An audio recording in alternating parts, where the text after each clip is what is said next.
ambulance, but I figured I could get to the hospital quicker than I could wait for the ambulance and then. Well, sometimes it's true. Set up, looks like we're gonna be, I see the line going across there, so it's gonna work this way. Hey, wait, it looks like it's working. It says we're live. Downside, that's actually checking that. I know, and this, When the ambulance they said, comes in, you're right. there, so- Yeah, well, There's another way, there you go. I'll tell you the story after the We're live. I know. Now we have that delay.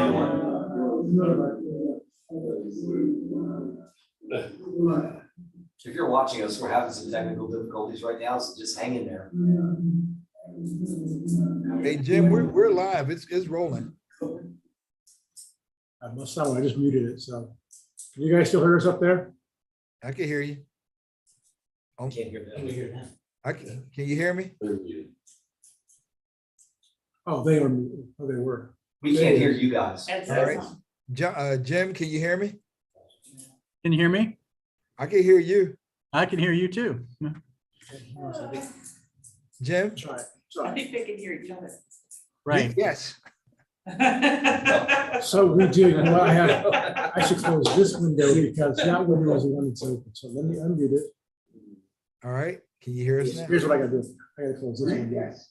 You All guys right. can have your That own one should meeting. work. Hey, Jim, can you hear me? Oh, he gets the Jerry Club chair. We're Jim, like commentating a game. Back Oh, up. there we it go. is. Jim is, hey, Jim, can you hear us? Can you guys hear me? Yes. Okay, I can hear you. Well, That's good. Let's get started. We can start a meeting then. All right, is that it? We're doing the best we can now. We are. I think we're live too. We are live. Awesome, man. There you go. Kevin, Wade, everybody else. Joey Benjer somewhere out there. All right, you guys, everybody, thanks for being here tonight. It's March 7th, 2022. We're at the Town of Poolsville Town Hall in a live commissioners meeting. Thanks to everybody that's being here, both online as well as in the building. We have all the commissioners on site except for Ed Reedy, who happens to be on out there in the atmosphere somewhere. And Town Attorney Jake Ello is out there as well. In the house, we have Town Manager Wade Yost as well as Town Engineer John Straw. And it's a pleasure to see everybody again, most of us in person, and thanks for being here tonight. Before we get started, Jeff, if you don't mind, would you please lead us in the pledge of allegiance? I pledge allegiance to the flag of the United States of America and to the republic for which it stands, one nation, under God, indivisible, with liberty and justice for all. Thank you. Thank you for doing that, sir. Announcements from town commissioners. Let's start with Carrie, if you got anything for us. Yeah, so one big and thankful announcement is that Bill 222 was approved unanimously by the county council with no amendments at all. 222, of course, is that bill that reimburses municipalities for eligible costs, more commonly known as the tax duplication bill. So, I mean, as everyone knows, this has been a bill that's been very, very long time coming. And I've been sending around a few thank yous. I think if the rest of the board wants to do the same, shoot an email, send a text to any folks that you have relationships with. Because we're really grateful to all of the municipalities that finally went forward. I'll just say publicly, specifically big thanks to the county council, to Executive Mark Elrich and all of his staff. He has some great staff that really worked very, very closely with the MML board, especially the last 6 months or so. The mayors of kind of the big three cities, Judd Ashman from Gaithersburg, Kate Stewart from Tacoma Park, and Bridget Newton from Rockville. And then, most of all to the MML board, Montgomery chapter that I've had the pleasure of serving on, specifically Monique Ashton of Rockville, Shana Davis Cook from Chevy Chase Village, Holly Larish just up the road in Barnesville, Jarrett Smith of Tacoma Park, and Julian Mansfield of Friendship Heights. It was really quite a collaborative process, and pretty great that it finally went through.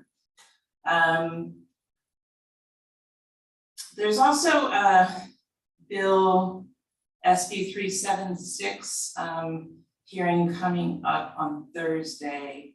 That's the bill in support of strengthening process for municipalities to purchase energy efficient street lighting. Did that go through our support letter? Yes, yes. it is. Okay, Yes. so that's already out. Yep. Okay, great. I got dinged by someone yesterday, so I'll just let them know that that is gone. That's all I have. Great. Thanks. Carrie, and thanks again for your participation on the MML board that helped bring around Yeah. that bill being passed. That's good work. Mark, do you have anything for us announcement wise? I do. Jeff and I attended the Calabria ribbon cutting a week ago Saturday, I guess it was. And their store looks fantastic. It was great. I, like you probably have, I've walked through locals recently and it looks fantastic. It's going to be such an asset for the community. I was on a Montgomery Countryside Alliance phone call with David Blair and hearing about his thoughts about the ag reserve and stuff, and he actually had some I guess positive thoughts in my mind about he's opposed to a bridge. He wants to keep the integrity of the ag reserve as is. And I was at a play date at Calabria Farm recently, and Hans Reamer happened to be having a meet and greet there, so I got to hear a little bit about this vision for the county, ran the link, and a couple other things that aren't really announcements, but one is it occurred to me, Wade, the biker breakfast thing that we have out here, is that anything that we need to worry about insurance wise and all? I mean, are they on town property being in that parking lot, or is it just public? Well, no, it's public property, yes, Okay. which is town property. I mean, we own the streets and roads and parking lots, and it's both. Okay. Do they need permits or anything? I mean, I should preface this, that I'm not like opposed to bring people to town, although I just want to make sure that we're, dotting our i's and crossing our t's when it comes to that. Not really, they don't, because it's an organization that wants to reserve that spot. I mean, I've seen it before, but that's been a couple of years, obviously. But can any organization come and, have something there? They can, really, the parks are open to the public in general, so if somebody wants to show up, even if a baseball team wants to show up on a baseball field, they take a chance of somebody else having a permit, they won't be able to get on that field, but it is open to the public still. You don't think that's a potential liability? The bikers are fine and, Jay could answer the liability. seem nice part and of all, it. but, I worry about what if we get the satanic cult or something wants to have like a thing there or something like that, and we're stuck with give it to, Well, we didn't give, that's the thing. But we can't say no because we. Yeah, that's a better question for Jay. I liability issues are. There's no more liability for that than there is for us having anything open to the public. I mean, we have government immunity. They take it's a user risk type of thing. If we created a situation, which is not what we're talking about, but if we created a situation that could cause liability, well, then it could possibly be for us. For example, if we left the storm drain open and somebody fell in, something like that. But as far as using it goes, anyone can use it. And if you want to extrapolate that to a satanic bikers or the KKK or anything like that, we would have to be open for anyone to use it. We do have restrictions of using like the public right of ways, like permits for parades and things like that. But for just congregating in a public area, there's no more liability for us there than there would be. In fact, when we let people, or we used to let people, I guess we will again, use the meeting room you're in right now, I don't think they have to provide us anything special in that situation as well either. They Okay, do. and then would it be possible if something, if we got wind of something happening there that we didn't approve of, could we change and say, now we require permits and vote on it and all that? You probably could. You'd have to Okay. police it. We ran into that situation with, I forget what it was, but I don't think it was a parade of some sort. And it was a Civil War reenactment or something at that point in time. And we didn't have processes in place to deal with that. So you had to let anybody who wanted to be in it, kind of like a First Amendment type of thing happen at that point. So you need the processes before you start declining it. Gotcha. Well, I'll leave that in your hands. And then the last question I have is, where are we with the, maybe this is better for the town manager report, but I'll just ask to started. Where are we with the employee handbook? Tony sent a draft over today and it'll be presented at the next meeting. Okay, and we'll get to see Tony's draft? Yeah. Okay, and will he be here to, since he wrote it, answer questions and, He'll probably Zoom. I'm not sure he'll be in person or whatever. Yeah, either way, yeah, he's going to present it. cool, excellent. Actually, we were, I can share it. We were going to go over it with Jay and Bobby and myself, go over it first and do comments back to, so some of it may change or not. I've not even looked at it yet, so Okay. I don't really know. Okay, but I mean, it'd be cool from my point of view as a commissioner to see, to see the before and after too, to see what you took out and why, and your thinking, just out of curiosity and Sure. for knowing the process. Yeah, I mean, I don't even have an idea if somebody is going to come in. So. Perfect. That's all I have. Thank you. All right, Mark, very good. Ed, are you up, you okay for right now? Announcements again? No announcements at this moment. Okay, thank you very much. Jeff, you. Yes, thank you. So, yes, I want to go over what's happening with the Parks Board, but I have a few other things as well. So the Parks Board meets on March the 9th. They said Jeff weren't announcements, but if you want to roll right into Parks Board, you can.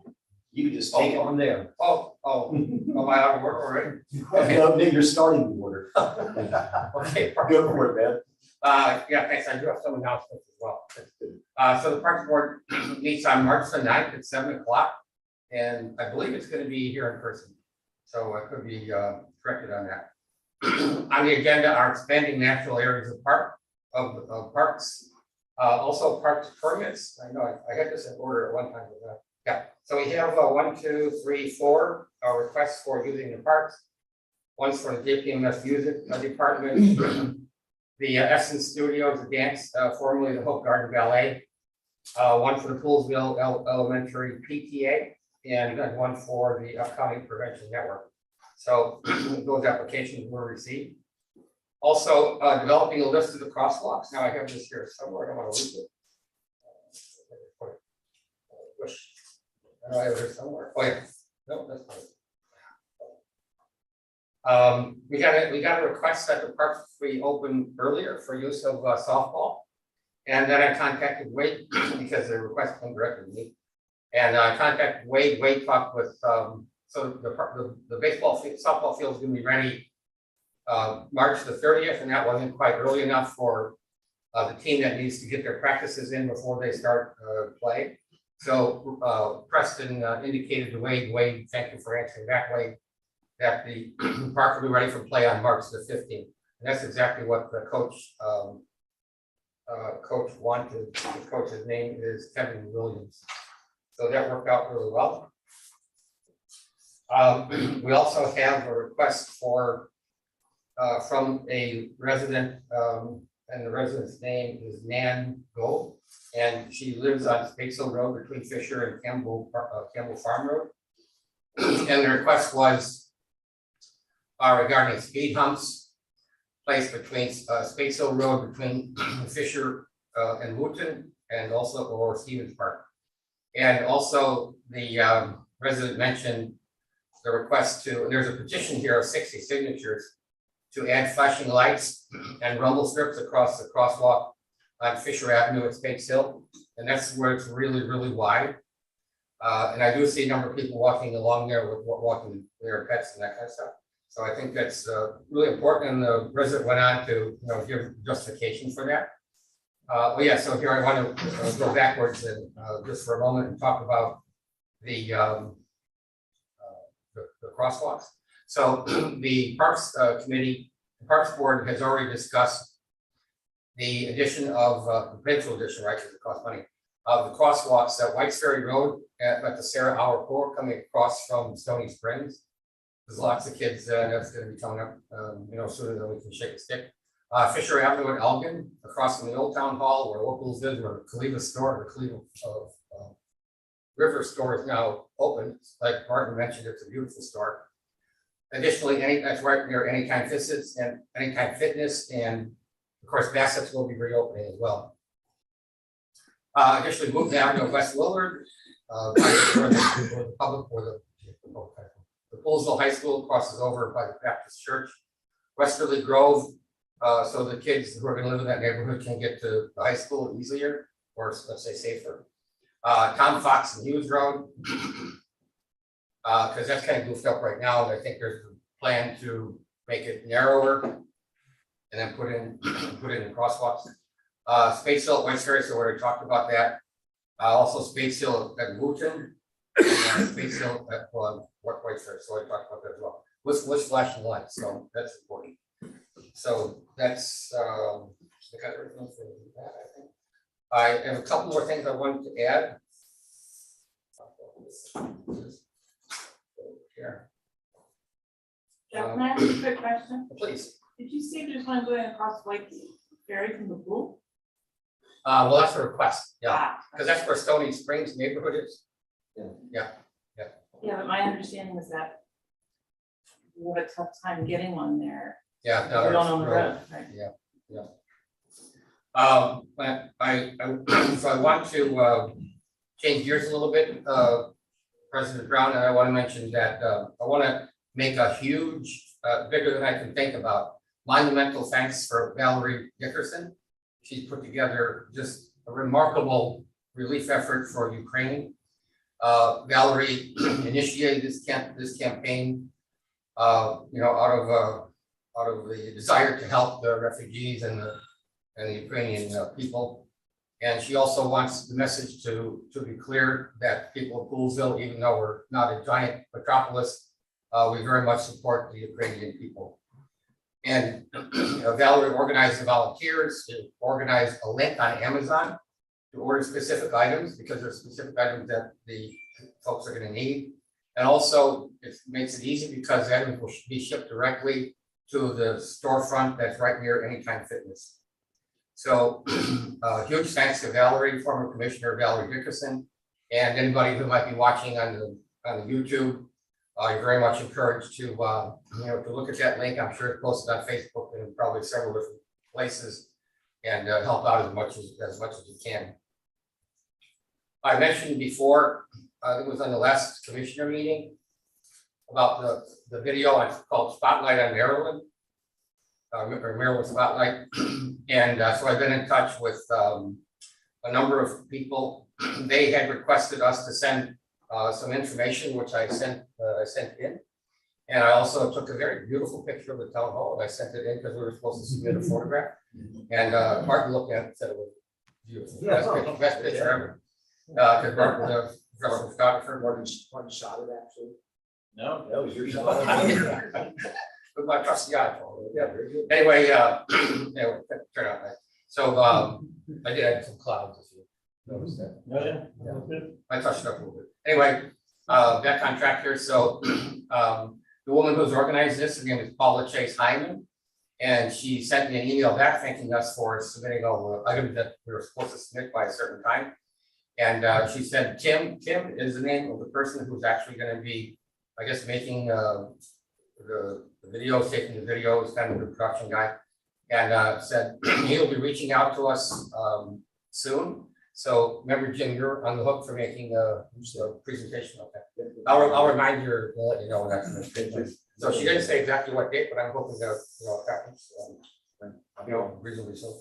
So I want to move on also, just to emphasize what Commissioner Carey said about Commissioner Carey, said about the Senate Bill 726. And if there's a meeting on 1 o'clock on March the 9th, and I can send you the info if you want it. It's I believe the meeting's in Annapolis, so it may not be super convenient for us. But really what they want, you don't have to give testimony, you don't have to prepare any speech or anything. It's just kind of a show of enthusiasm and whatnot, strong municipal support, as the letter says. So anybody that can attend, I would encourage them to attend. And I'm just gonna look over my piles here, make sure I covered everything. That's for later. I think that's it, Jim. Okay, Jeff, thanks a lot. Just to clarify too, Jeff's, I think the recommendations are going to be coming from the Parks Board for even on the roads that we don't control, which of course means the intersection of Space Hill and Fisher Avenue. But we are looking forward to hearing from the Parks Board on all of them potential situations that have been presented to us by our residents, as well as the things that we need to revisit, because we have looked at some of these over a period of time. So I appreciate all the hard work they're doing, and they're looking at it from a whole picture perspective. That's great. That's what we need. Also, too, Jeff, hats off to you. You know, you created this volunteer group. I keep trying to come up with something catchy for the name. You know, something like Poolsville Brigade or Poolsville Volunteer Network or something like that. But it's amazing that now that we put the word out and people respond, and they just want to embrace the cause. And sometimes it can be, it's never less than several handfuls of people, but it's amazing that how people in Poolsville rally to help. So thank you for your part in doing that as well. I was here when we barely could get anybody to volunteer for anything way back in the day, and just to see the spirit of volunteerism rise up, and now actually be an organized group that if you send an email out or put a notice, also people show up and want to do things. So that's really cool. Thank you for that, and also thanks for Val for putting that together. It's she's got a big heart, and she's definitely trying to help people out. So that's very nice of her. And that's all I have for in terms of I don't want to make any announcements. If we go right into the committee reports, Jeff, you've already given yours, so carry back to you for events. Thank you. All of the usual events, Spring Fest, Friday on the Commons, planning is continuing on. I haven't heard of any new events except for been working with the UPN group of County Prevention Network, and they've been working on a couple different projects, some that have been stalled, but one that they're moving forward with is creating a sort of safety / fun event focused on adolescents, and that's happening May 13th. They're calling it Friday the 13th Untamed. And so they're featuring a local band that's called Reasonably Untamed. So should be fun. Okay, that's a look forward to. Yeah. All right, that'll be interesting. I'm looking for it. I think I'll go see those guys. That's awesome. Mark, what do you have for us from the planning commission? As you know, we're just neck deep in comprehensive plan writing, and our next meeting is a week from Wednesday. Right. All right. Yep. 16. So I'll have more for you after that. All right, great, very good. Ed, what do you have for us? Sure. Well, it's we're on the agenda, so we have a few items, and then Joyce is she's there. She'll be presenting on the electric vehicle co-op and the solar co-op, and then as she goes through presents, I'll chime in from there. But we're on the agenda for this meeting tonight. You are indeed, sir, more than on the agenda, taking over the agenda. So all good. Thank you for that, Ed. I appreciate that. Jeff, you've already done your fair access. It's kind of a rerun of where we've been in the past. We have two council debates coming up, or two debates coming up. One is for the on April 28th here at Town Hall. We're going to have the county council candidates for our new District 2 will be here live and in person. There's 3 candidates as of now. I'm not sure if William Roberts has turned in his candidacy or not. Does anybody know? I talked to him today, he's definitely filed it, he said it just hasn't gotten back on yet, but he has filed, so he is a candidate. Okay, so as of the last meeting, I know he hadn't, but so here we are. We've got 3 candidates that are going to be coming here on April 28th. That's right around the corner. On May 22nd, we'll have the what is for now the 4 declared candidates for county executive coming in. That'll be held outside at Wayland Commons, and can't wait for that one. It's gonna be like what is it when they have the hockey game outside? That's what, right. It's gonna be the Up County Classic. We can call it that. Okay, so we'll have the Up County Classic there on May 22nd. That's a Sunday, so that's gonna be a lot of fun too. I've sent to the commissioners all of our updates from the Fair Access Committee. You guys got that all in an email.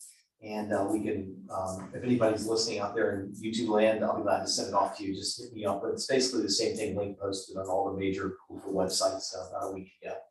So, I mean, the good news is it's all good news. As of now, we're really moving forward with a lot of great ventures, which includes the additional funding for the gym that we required. It's also the a hard exploration in the community center, as well as providing wellness inside the schools. These are big items, obviously, for us. And, that doesn't mean we're giving up on the other things, the bubble for the pool, the other, of course, White's Ferry, et cetera. We're just, and White's Ferry from a fair committee, it's kind of on hold right now, Willow County and the other county on the other side of the river keep working on it. So that's all we have for now for fair access. Thanks for your time on that one. Any questions? I don't have a question, but I forgot to mention something. Sure, go for it. Okay, thank you. Yeah, when I was mentioning about the Ukraine relief effort, I had my notes here and somehow I skipped over it effectively. So I really want to thank the folks at JK Moving, and I believe yourself or Valerie contacted. No, it's my contact, but it could have been anybody that called them up, but JK Moving truly stepped up. I think they provided over 1,000 boxes, right? They did, and then so I asked the fire department, could I use their truck because I will fit my PT Cruiser? And they said yes, so we went over to JK Moving over here on Lindbergh by the. Oh, great, and yeah, Gaithersburg, sure. Airport. And we met with a gentleman named Phil Philbin. That's my salesman, yeah. That's your. Who names their kid Phil Philbin? Right, anyway, he's the manager of the Maryland operation. I don't want to missay it, but I Oh, that's it. yeah, and he works there for Chuck Boone, so Chuck Boone got in touch with Phil Philbin. Phil got in touch with Valerie. Valerie got in touch with myself, and we went over it, and I can't tell you how generous these people are. They just helped us in every aspect of getting the boxes, and they're all bundled up, and they put them on the skid, and we put them in the back of our truck and whatnot. And I couldn't have been happier. So thanks to JK Moving. Thank you for saying something, Jeff, because I need to look right at the camera, wherever it is. And tell Chuck Hume, as well as Phil Philbin, thank you so much for your generous donation. Boxes are between $1 and $3 each, and they gave 1,000 boxes. So an amazing group, an amazing contribution that really kicked off this the Ukraine donation effort. So thank you for reminding me, and I would have been probably hearing about this. My phone's probably lighting up already. So thank you for that. Hey, All right, Jim. anything else from anybody? Yeah. That's a lot of Jim. reports. Yep. Hey, Jim, one of the things I like to do, speaking of recognizing folks, I want to recognize Link for his leadership with the fair access. And he's humble, and he's been very busy behind the scenes with his advocacy in terms of community centers, mental health people, mental health support and things in that nature. So I just want to give kudos to Link for the work that he's doing. Link is totally the straw that stirs the drink, no doubt. And does a great job. I don't know where we would be without him. We wouldn't be fair access. So, Ed, good point. Thank you for bringing that up. I appreciate it. Needs to be said. And he would never ask for it. No, he wouldn't. So, you can see with his head down right now. Probably you can see. No, you can't see him. No audience pics. Okay, trust me, his head's hanging. Thank you for bringing that up, Ed. I really appreciate it. We've been on an amazing run, no doubt, and he's the leader of it. So, all right, very good. Thank you, Ed, for that. I appreciate that. We have minutes. They were emailed to you. Is everybody ready to approve the minutes of February 22nd, 2022? Does anybody want to make a motion? Sure. I motion that we approve the minutes from the last meeting from February 22. February 22, you mean 2022? Yes. Okay, got it. Thank you. All right, let's make a motion to approve the minutes from our last meeting on February 22nd, 2022. We have a second. Second from Carrie. Everybody, all in favor of approving the minutes, please say aye. Aye. Anybody opposed? Nope. Okay, minutes are approved 5-0. Thank you for that. Thanks for the motion and second. Appreciate it. Do we have anybody for public comment besides what our presenters coming up? No. Nobody? Great.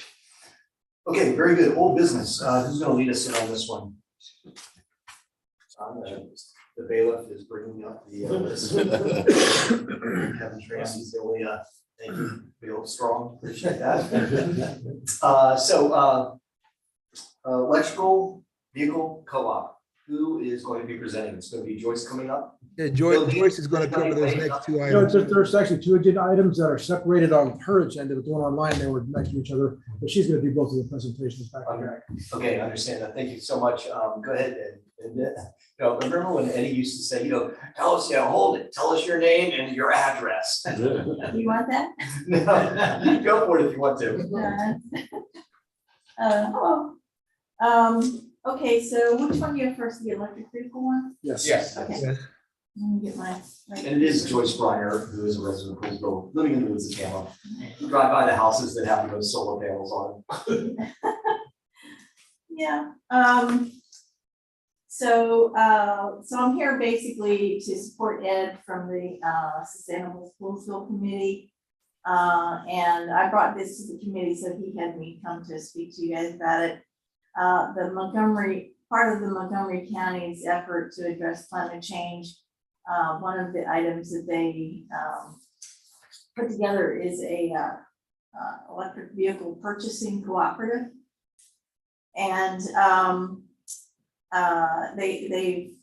there's a program manager they subcontracted out to an organization, and actually it's in collaboration with the I call it MCOG, the Metropolitan Washington Council of Governments is somehow involved as well. And so the idea ultimately is to have a co-op program where we have automotive dealers where they agree to a certain discount should a person buying an electric car go to them through this program. With the nature of the way things are right now with the automobile industry and the high demand of vehicles, and particularly electric vehicles, there isn't room for negotiation in that. So they have a phase one going right now where they are signing up pledges for residents of the county to sign this pledge, and that indicates a market to the dealers. And so they're running that until I think the end of May. Some of the dealers that are involved already expressing interest are first of all Chevy, Coleman, Jim Coleman, Cadillac, Infiniti, Nissan, Toyota, Coons, Lincoln, and Ford, Borsman, Chevy, Honda, Mazda, VW, Sport, Cadillac, Chevy, and Honda.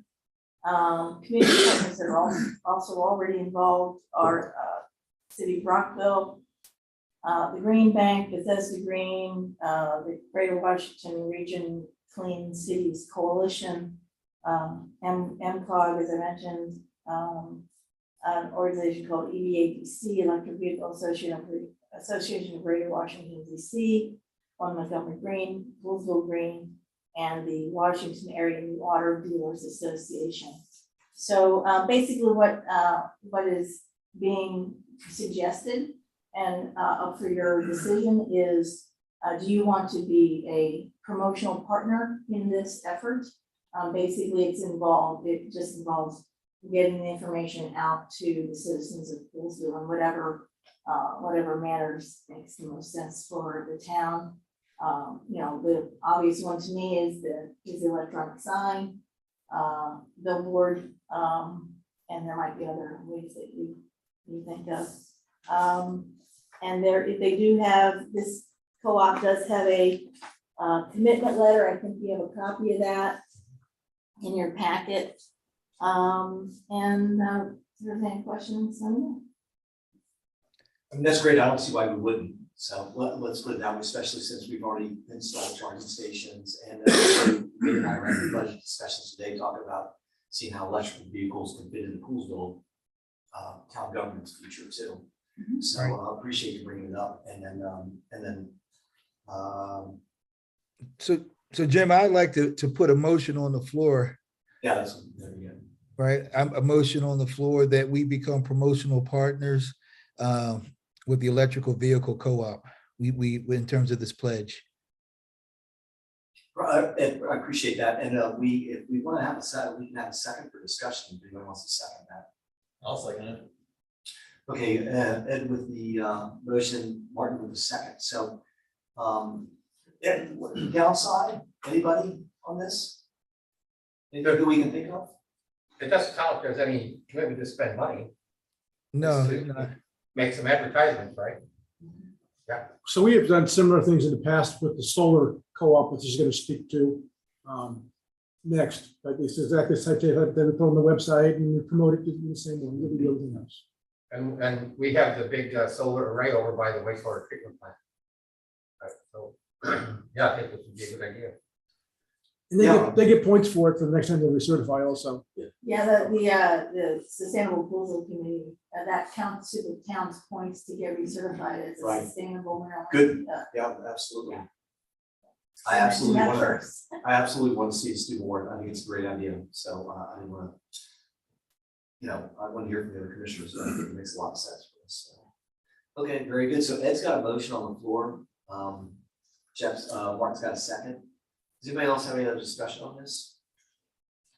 Okay, let's take a vote on the motion that's on the floor. All those in favor of taking the EDPC pledge and working hard to promote it, please say aye. Aye. Anybody opposed? Nope. Okay, Joyce, thank you for that. We're looking forward to it. Sure, You see, we had 4 electric motorcycles on Sunday. It's great. that's very cool. They come very quietly. Yeah. Hey Joyce, can I ask you a quick question? Sure, The Sustainable Maryland certification is bronze, right? Do you know how we get I to do not, silver yeah. or gold? That's a good question. I don't really know. It's more Just- points. I'm just thinking, Yeah, I'm the thinking answer to about the the pyramid, points there's that you more mentioned. points. Yeah, he might actually know more. We get about so that. many points at this point, Well, you start over every time. but I So mean, we come up with so many. I'm just wondering Well, there's what a- the next, The renewal process it sort of keeps you on your toes in a it sense. does. In that you can't just sort of sit on your laurels, you have to keep progressing and doing more and so maybe that's, but I There's I different didn't even know thresholds that. to get that high. yeah, I'm just curious. Okay, very good. Okay. Thank you for bringing that up for us. And Ed, thank you for making the motion as well. And you'll work on the Sustainable Pools Committee. I understand, are you staying up for energy policies or is that? Solar. Solar co-op. Solar co-op. Okay, you want to just stay seated and do that? Wade, you're gonna take us into, I'll do the energy energy policies. policies, yep. So, no, so, sure, go ahead. Okay, all right. okay, back over. That's fine. Okay, so I think this is the 6th or 7th year, I want to say the 7th year, that there has been a solar co-op in the county. And Poolsville, the town of Poolsville has, in all the past years that I'm aware of, voted to participate as a promotional partner, asking to do that again this year. I'd also might suggest that you think of, instead of doing a year by year thing, that just say, I don't know how you do that motion or whatever, or if you want to do that, if you want to do that, just so we, the Sustainable Pools Committee doesn't have to come back every year for the same kind of approval. But basically, again, it's a promotional thing, you put flyers maybe in the water bills. I know that doesn't cover everybody because it doesn't cover a whole year. The solar co-op is usually between April and the end of August, so you don't hit everybody with their water bills. But I think a more use of the town electronic board, their announcement board would be really good. We actually did that, I think, the last 2 weeks of last year and actually got a response from that. So I thought that was pretty good. And then, I can go through other ideas if you like, but it's sort of the same thing as has been done before. Same thing. I'm not, Joyce, I don't want to drag you up here, once a year you come up enough anyway for other things, but I don't think it's a bad thing to have a reminder come up during one of our meetings and Okay. talk about it. I don't think you'll ever fail to have the vote go the right direction, but that makes, we always appreciate the renewal of the effort and the discussion. So if it's okay with everybody, I'd like to just go ahead and approve again for this year if someone wants to make a motion. Sure, I'll make a motion that we would approve being a capital area solar co-op partners. Again, very good. What Ed said, do we have a second? Yes, sir. Second from Martin. Any other discussion on this? I just have a question, not a good discussion here. Yeah, I'm just not, what can we do? So it's the exact same type of, put it on the website. There's actually a place on the website that holds all types of sustainable Poolsville things. Oh, And so we're gonna put it on that page right there. We'll do some news flashes, so then it gets rotated to the front page. Kathy can actually share it on this Facebook page, and everything we do with promoting it, everything else we do. yeah, okay, thanks, Mike. Yeah, I agree. Okay, very good. All right, we have a motion and a second. All those in favor of passing the motion, please say aye. Aye. Anybody opposed? Nope. Okay, Joyce, thanks Thanks again. very much. Yes, you're welcome. Appreciate it. Thank you. What do you think for the back? What you gonna talk about policies? We're going there. Oh, that's wait, okay, thank you. I just gotta flip through something. All right, thank you, Joyce. And by the way, before Wade gets into it, I want to tell you that, you know, everybody knows that we've had a group that's contributing the solar array for the Homes for Our Troops home on West Willard. And there's going to be a lot more recognition and discussion about that to come, but in essence, they're going to be providing free electricity for that family for perpetuity. So it's a really neat thing. And it's it comes through Lee Bristol, and Lee was one of the headliners that helped us build our solar array here, along with Joyce and other people that contributed. I still remember that magic day when we cut the ribbon on that one.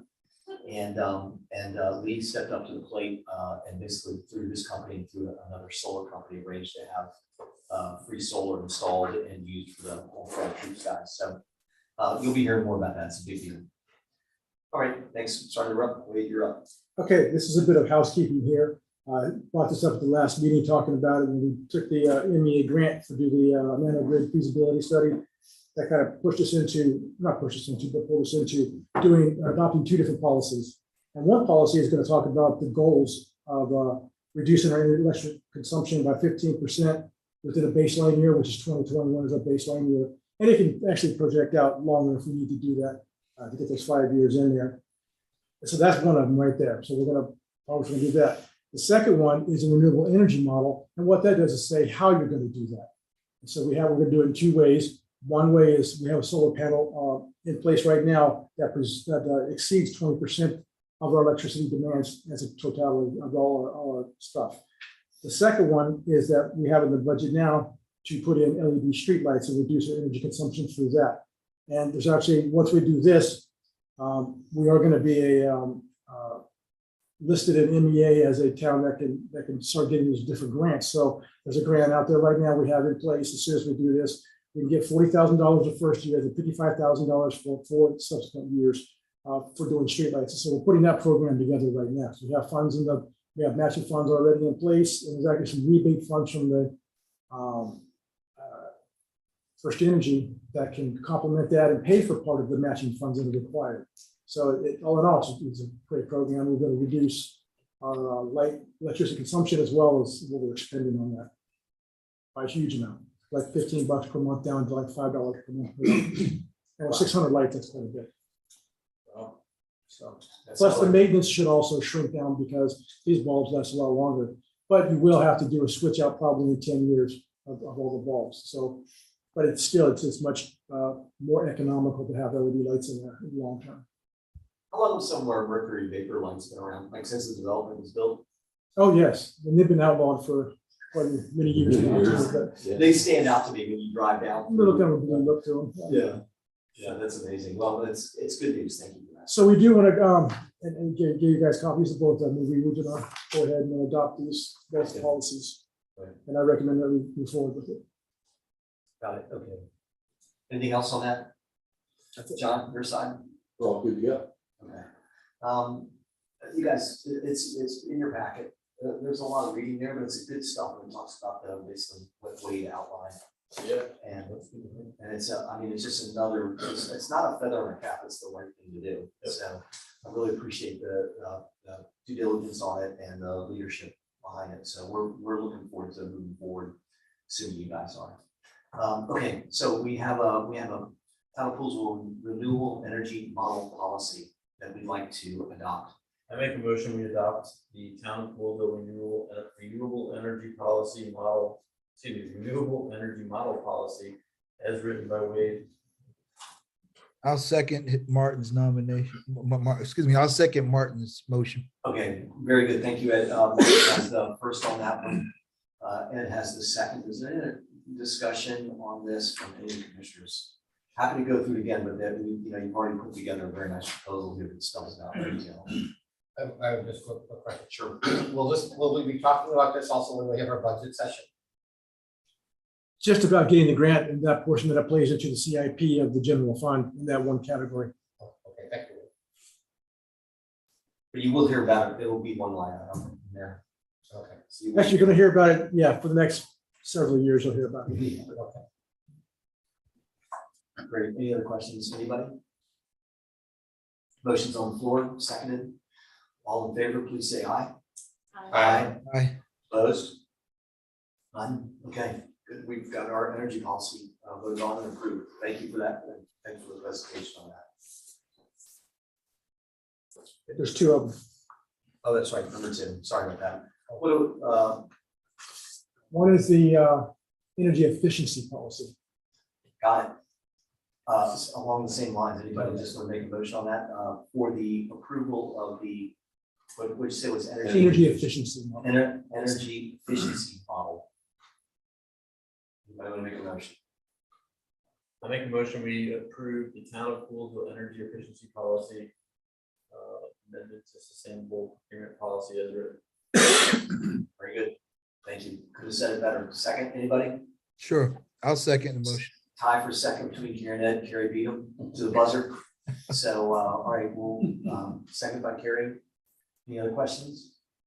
All those in favor, please say aye. Aye. Anybody opposed? Nope, and I said aye. So, okay, 5-0 on that. Thank you for that way. Very good. Are we moving on to the Poolsville Day budget request? All right, well, we have one bailiff Strong brought up one person for us. So we have, thank you for that. It's Kevin Stram. Kevin, please help us out and give us what's going on with Poolsville Day. Yeah, thank you for having me. Great to see you. Good evening, commissioners. I sent Wade a packet earlier today with some information. Did you all receive that? As, I don't know if you had time to read it. Do I need to read the letter verbatim or anything?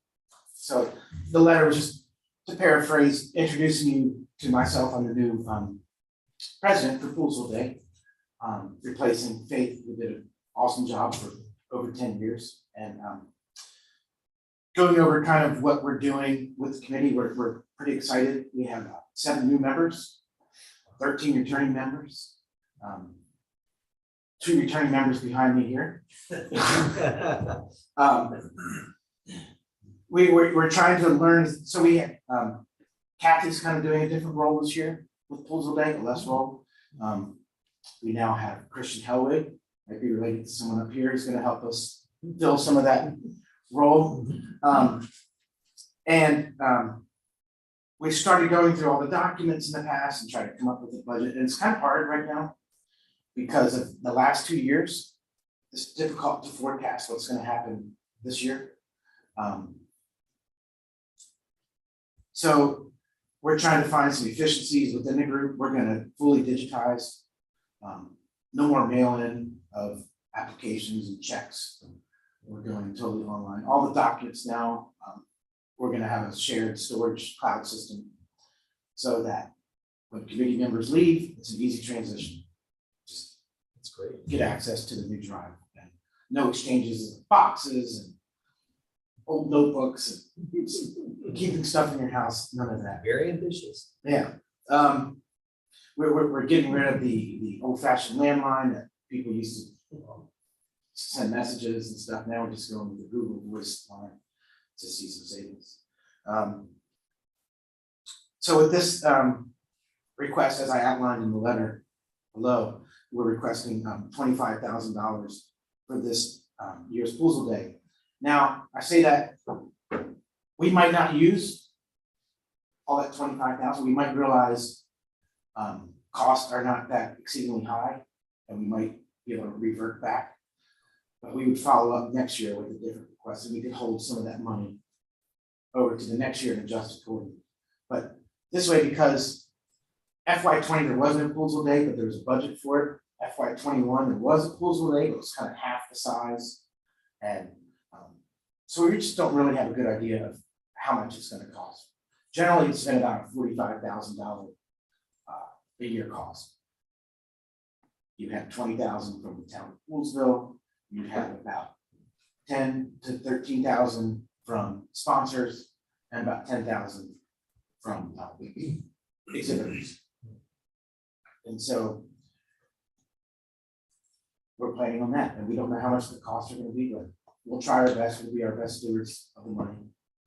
The one request I do have is, I noticed in the past that the town paid some vendors directly. And as we were going through the records, it was kind of hard for us to tell an actual budget, so we're wondering if a check could be issued to the Pools Day Committee. And that way we have a full accounting of all the expenditures for the event. Because we didn't have copies of some of the invoices and. Yeah, I don't see a problem with that. So what the reason was done, because a long time ago, they wanted to make sure that they weren't sponsoring an event that wasn't what the commissioners wanted to sponsor. Right. So we would pay directly the kid rides, for example, like that. So it doesn't really matter. Money goes to them, you guys vote on it, so it goes out there. So And unless you guys want to be specific about it. And the money's reconciled across the board and through town hall eventually. Oh, yeah, because we paid the bills directly, like you said, so I'm Right. Well, yeah, but what we're asking is that we. that you get it. I know, I hear, yeah. I'm confused. So We didn't just give Postal Day the money. We gave it to. who the We're having a vendor is. party. We're having a party. Sugar pump Yeah. tents. outside of the 25,000? No, No. yeah, so we paid Part of that. direct, yes. They were So just- is there a budget for the 25,000? Yes, so that'll cover rides from We're Having a Party and tent rentals from Sugar Pump Tent. It'll cover all the table rentals, stage rentals, you know, So the same thing, but you just want the money to Postal Day rather than to the vendor. Yeah, so Exactly. as long as we stick to that budget. That's no problem. And just to clarify, this, the only reason it was done this way fast was because we had some bigger ticket items that we just wrote the checks for the town hall versus having to have Poolsville Day Committee write a big check. So Kevin's just asking for control of that out of the $25,000 budget, and the Poolsville Day Committee gets to write those checks. Yes. And we're okay with it because it is I do recall we had a reconciliation issue with it. Just difficult to keep track of. Yeah. Yeah, I just think, I mean, I agree with Kevin, I just think it's cleaner this way too. There's a written budget that you're submitting to the town Yeah, and we're sponsoring X amount. Yeah. So it's just cleaner. Well, and to also get back, it is, I mean, it is definitely cleaner, but it was also something that the town didn't necessarily let its committees have control of the checkbooks. Right. And that was part of the difference here between, you know, we're evoluting here, so it's good. Right, I assume that was when Poolsville Day used to be more part of the town and now it's, Well, it was more ad hoc. right. That's It's true. sort of a pseudo government. I think the Poolsville Day Committee is actually incorporated. Right. It's Now its you're- own nonprofit, 5013C, whatever. I think Jake Perkins established that way back in the day. And some bylaws were created, and I think that old from Jake Perkins. So we updated those this year and adopted, you know, make the language more clear and efficient. And so yeah, we'll have standard accounting standard accounting processes. We have to file taxes each year. So it's different than like fair access or, you know, where fair access is an actual town committee, so they wouldn't cut their checks on us. Nor do we want to. Yeah. Okay, Kevin, thank you. Anything else you want to go over on your budget there? I mean, as everybody knows, the budget's in line with what we've done in the past. We definitely saved some money by running a 3/4 Poolsville Day last year and then no Poolsville Day year before. And I do want to take a minute to thank and show real appreciation for the structure that we had before Kevin came in. We've had some of the greatest leaders in Poolsville have run Poolsville Day, all the way from Jake to Bridget to Bryce Albrook, of course, the Faith. And I know I'm missing the people in between. So we've just had some unbelievable leadership. So Kevin, you know, you've got big shoes to fill. But Yeah. And we really appreciate, you know, it takes a lot of time to put together Poolsville Day. It is single-handedly Poolsville's greatest day. So thank you for your volunteering. And I see also too, just want to point out that we do have a stipend as part of the budget, and Kevin's waiving his receipt of that stipend. That's pretty cool. So, you know, once again, all the town commissioners will waive their stipend. You don't get a stipend that for those that are on YouTube. Anyway, but we Take Kevin's stuff. Yeah, you each get $750. Thank you for volunteering that our way, Kevin. We really appreciate that. No, that's big of you to do that. You may change your mind as the year goes on too. I might say that to you. Yeah, Okay, I appreciate the presentation. Kevin's given us an detail. Jeff, I think you got something. Go ahead. Well, actually, I just wanted to ask Kevin, have you started to line up, the reason I asked this because I'm starting to line up the food trucks for the fireworks event. And normally we have 10, but right at the moment, I only have 4 confirmed. We're not in June or July yet, but obviously, are you having any issue with getting people to? no, so we haven't updated the website yet. I just updated the homepage myself with the date. But here, we're gonna do something new this year. So in the past, we had a volunteer run the website, and then the volunteer became a paid, they got a stipend of $700 to update when we do this. Yeah, oh, you're going to high school. Yeah, so I got in touch with Mark Carruthers, principal of the high school. And we're gonna put out an ad this Friday in the high school newsletter, seeking applicants from Poolsville juniors, because we need a junior, because so they're here. Yeah. In the fall as well. We're looking for a competent student who is familiar with creating websites and all that stuff. And we're gonna hire them to maintain the site and upload all the forms. So once we get them on board, hopefully next week or whatever, we'll have, we'll start publicizing the site and we'll start accepting applications. Okay, so you really haven't started with the food trucks then? Correct. And then, I did call Sugar Plum Tents, who provided our tents for numerous years, maybe back to the beginning of the festival. Yeah. They're already booked, sold out. So they said today they might be able to find something, but I have to reach out to other tent vendors. Oh. So, you know, a lot of the tenting companies and party rental companies went out of business in 2020. Not many survived. And so there's a big supply and demand issue with the kind of things we need to rent, tables, chairs, dance floors, all that stuff. So that's why I'm forecasting the prices. Well, I may want to collaborate with you also on the porta potties. Because obviously we need porta potties for July, and then if you do too, you can just share information about, what's Yeah. the deal. So Tom Kettler is our porta potty specialist. Oh, I do have them on the list. Yes, you're right. And, Yeah, I know. I saw that. he knows the business in and out, Yeah. inside and out, so he can. Yeah. It's in the right direction. That's big.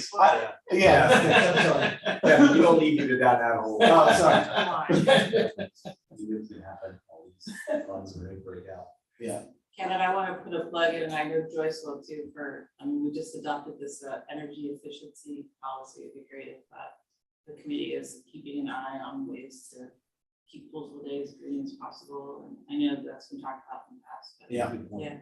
Yeah, that's what we're gonna do. And we're gonna try to bring back in the fold, be collaborative with other groups like the 5K. Great. They've kind of been a separate own thing run by the PAC, want to have them involved in some of our meetings, so we're all on the same page. Same with our very important fair access breakfast. My goal is to have we can use the same webpage, have a link for the breakfast, so that when we send out notices for invitations to our politicians, they don't have to scramble and try to find information. It should be regularly available on one site, Poolsville Day site. It's good, I mean, Yeah. it's gonna be a packed house this year. Yeah, oh yeah. It's crazy for what you use. Yeah, and we already started soliciting quotes for that, I guess. Right. Any additional infrastructure that we're gonna need for that beyond just the pools of elementary school usage? Again, no one's talking about any crazy switching it up or anything like that. Not that I know of either, right? Nothing's, you guys have nothing changed infrastructure wise. Nothing changed in pools with it. We're not changing the parade route. We're not changing it. Good, that's what I want to hear. Yeah. Nothing with it. It ain't We're not gonna start broken. from that end and come down this side for 1 year only. Yeah, we were gonna start at the high school, but they got that all fenced off. Apparently they're gonna build something there. I've heard that too. So- Okay, So that's, very good. It seemed to work well for the COVID kit distributions. Right, yeah. That's an aside. Hey, oh, I did want to mention one thing before I short leave, because when you brought up the spotlight on Maryland, it reminded me, the wife and I were watching a show on Channel 26 the other day called If You Lived Here. And it's a show on PBS on Channel 26. And it's these two people who go around different neighborhoods and they spotlight a neighborhood.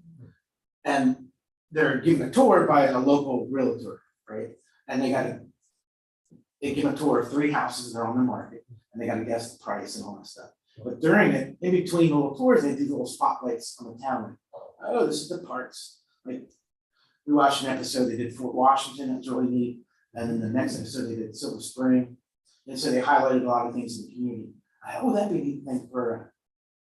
That'd be great. Yeah, good idea. Too bad we don't have 3 houses on the market. Yeah. They're all sold. Speak from experience.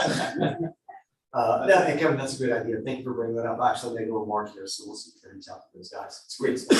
Pretty fun listening to. Yeah. Sorry. Good stuff. Thank you guys for your consideration. Yeah, Kevin, thank you for that presentation. We don't have anything to vote on tonight. This will be all part of our budget discussions.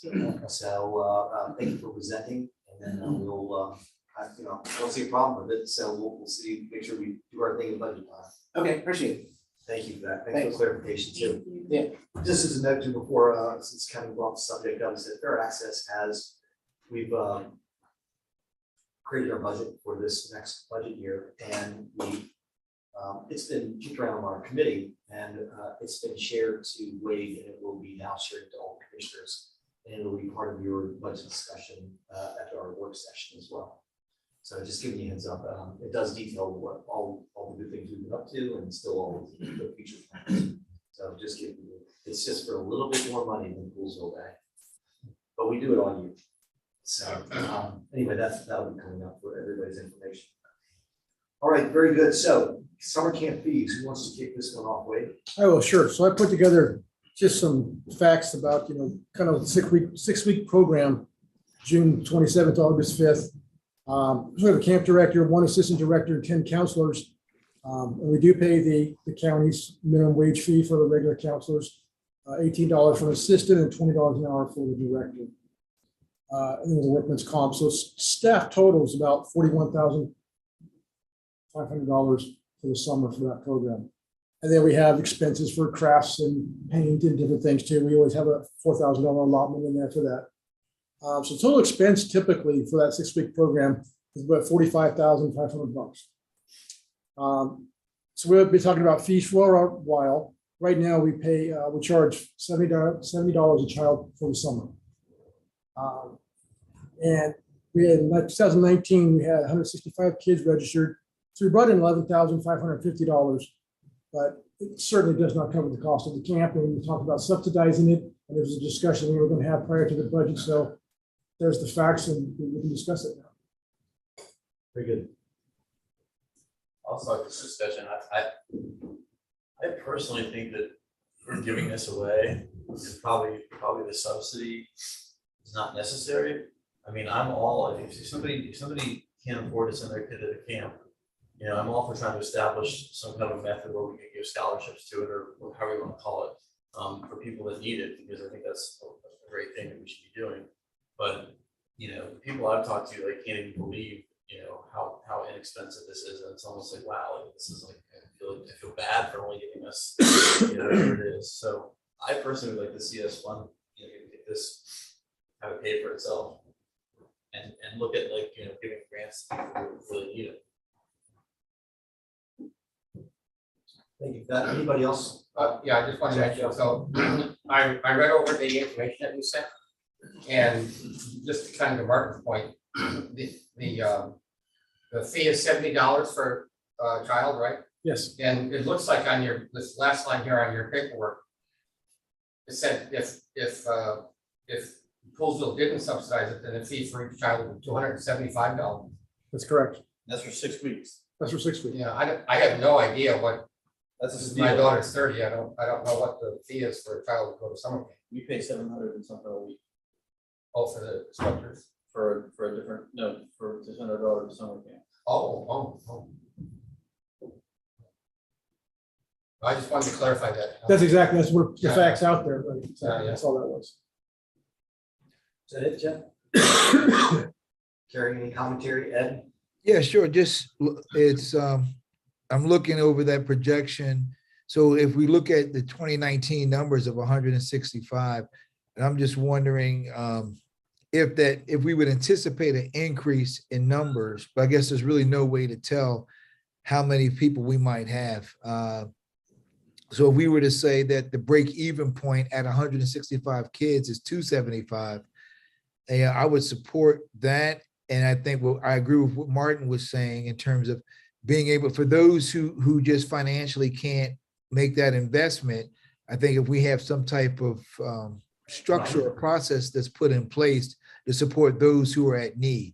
Because I think some people, they would say even 275 for 6 weeks is a still for those who are in a position to do that. And then there are other families, and I think about our residents, we have families who are public servants in terms of our school teachers, our police officers. And I think about some of the school teachers who aren't making money over the summer, being able to come up with ways to subsidize as something that's quick and efficient and fair, just to help families who might be in need. And then there's some families where they have maybe 3 or 4 kids who might really be in that age range to go into that camp. And so the families who have multiple kids, so if we have some type of fee structure or price structure that has an element to support those who are in need with anywhere from a full support to a partial support. So I think those are just some variables to take in consideration.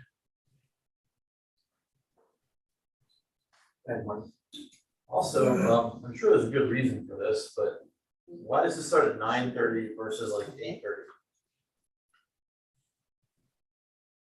That's okay. I was just saying that I'm sure there's a good reason for it, but why does it start at 9:30 instead of 8:30? And I've heard people say, well, yeah, the camp sounds great, but it's not really work for me. I have to be at work at 8 o'clock or 8:30 or whatever. They can't get there to drop their kids off at 9:30. There's probably a reason for this, but Yeah, I mean, the counselors have to get there half hour before and stay a half hour after. But it's just, I don't know if there's really a reason. oh, okay. Maybe it's something we can look at starting it a little bit earlier.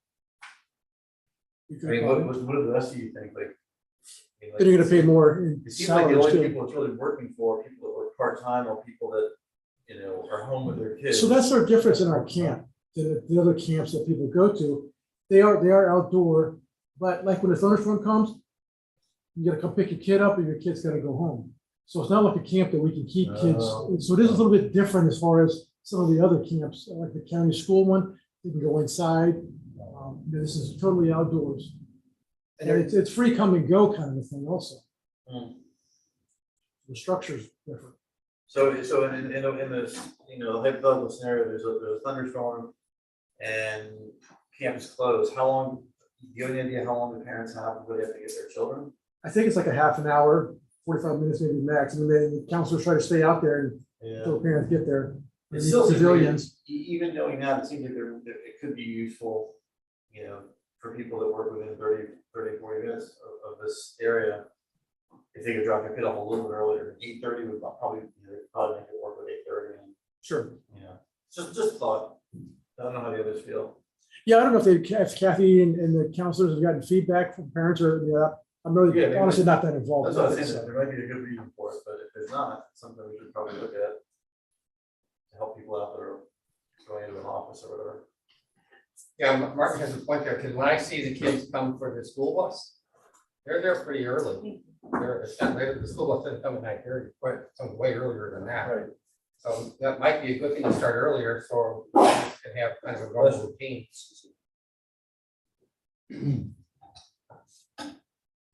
Karen, anything? Want to regroup there? Yeah, sorry. That's okay. I'll give you my 2 cents real quick. So you guys know I've been a commissioner for a long time, and we actually helped start this summer camp a long time ago. I've also run the Falcon basketball camp for 18 years. We have hundreds and hundreds of kids come to the basketball camp. We have now hundreds and hundreds of kids that likely will come to this camp as well through a steady growth of kids as time has gone on. Yes, the town has gone up in population, but nowhere near the amount of growth that the summer camp has come from. In running the Falcon basketball camp, which we charge $275 for a week for basketball camp. And we are able to keep them indoors. You know, there's obviously they're indoors most of the time anyway. So if there's an issue there, you know, weather doesn't really affect us. We don't send people home. The Poolsville summer camp, I do it two ways. One is that we established this camp as it's never been a revenue source. The idea has never been to make money.